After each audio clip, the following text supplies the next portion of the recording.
Shalom from the Israel-Syria border.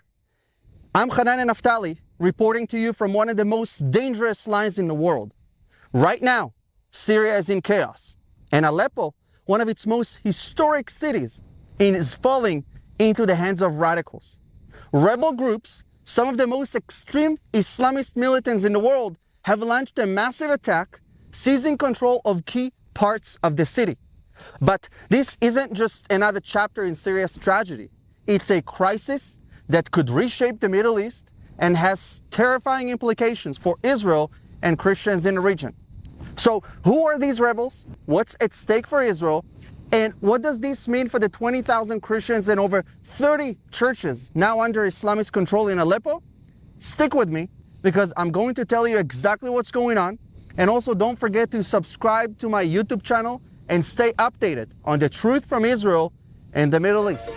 Let's get into it.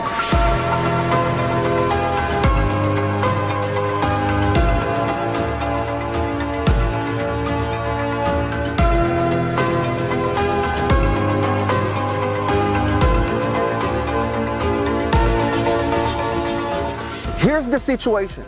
Aleppo, Syria's second largest city and one of the oldest cities in the world, is now partially controlled by rebel groups led by Hayat Tahrir al-Sham, HTS. So who are they? They're basically a rebranded version of HTS's vision is actually to establish an Islamic emirate in Syria that will follow Sharia law. The US labeled them as a terrorist organization back in 2017. These are radicals who have a long history of terrorism, targeting civilians and imposing their brutal law wherever they take power. They may have changed their name, but their ideology hasn't changed one bit. In recent days, HTS and their allies launched a surprise offense, capturing over 50 towns and villages around Aleppo. Now, they are controlling parts of Aleppo itself. But what's truly horrifying is what this means for the Christian community in the city. More than 20,000 Christians in Aleppo and over 30 churches are now under the control of radicals. These extremists have a track record of persecuting Christians, destroying churches, and forcing entire communities to flee. This isn't just a theoretical threat, it's already happening. In other parts of Syria, Islamists have burnt down churches, executed priests, and forced Christians to convert or pay heavy fines under the threat of death. So let me remind you, Aleppo, for those that don't know, has been a sanctuary for Christians for centuries. It's home to some of the oldest Christian communities in the world, churches that date back to the early days of Christianity. And now, these sacred places and their congregations are at the mercy of some of the most violent extremists on the planet. Here's the hard truth. Christianity is nearly disappearing from the Middle East, except for Israel and Iran being the fastest growing underground church. In Iraq, Syria, and Lebanon, Christian communities have survived for thousands of years, and they're now being wiped out. This is ethnic and religious cleansing, and the world is staying silent. Where is the outrage? Where is the action?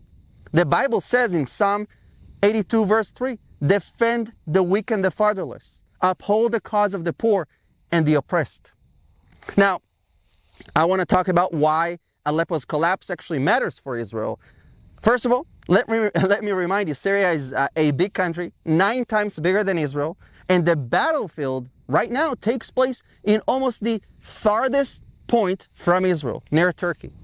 But of course, radicalism spreads fast, and we have to be prepared to any case scenario. Syria isn't just a neighbor, it's a battlefield for some of our greatest enemies. Iran uses Syria as a highway to smuggle weapons to Hezbollah, their proxy army in Lebanon.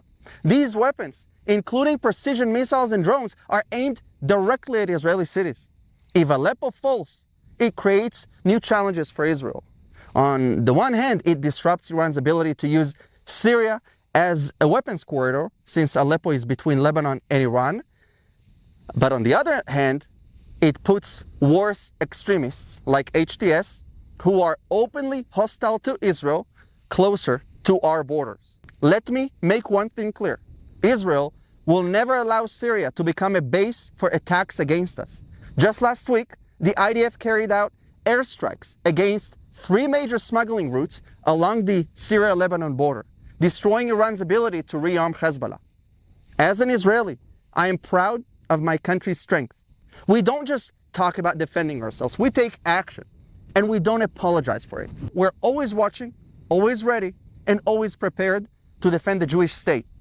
Now, I can't talk about Aleppo without addressing the unimaginable suffering of the Syrian people. The civil war has already displaced over 13 million Syrians, half the population of Syria. Millions are living in refugee camps, struggling to survive with little food, no clean water, and freezing temperatures in the winter. Right now, as Aleppo burns again, thousands more families are fleeing their homes. Many of them are children who've known nothing but war. It's heartbreaking. These are human beings created in the image of God, but the international forums don't seem to be bothered by it. Look, Syria's suffering is a direct result of failed leadership. The Syrian dictator, Bashar al-Assad, has bombed his own people, used chemical weapons, and allowed Iran to turn his country into a terror hub. When leaders seek power over people, nations crumble. Now, let's talk about Iran, because for years, Iran has poured billions into Syria to prop up Assad and arm Hezbollah.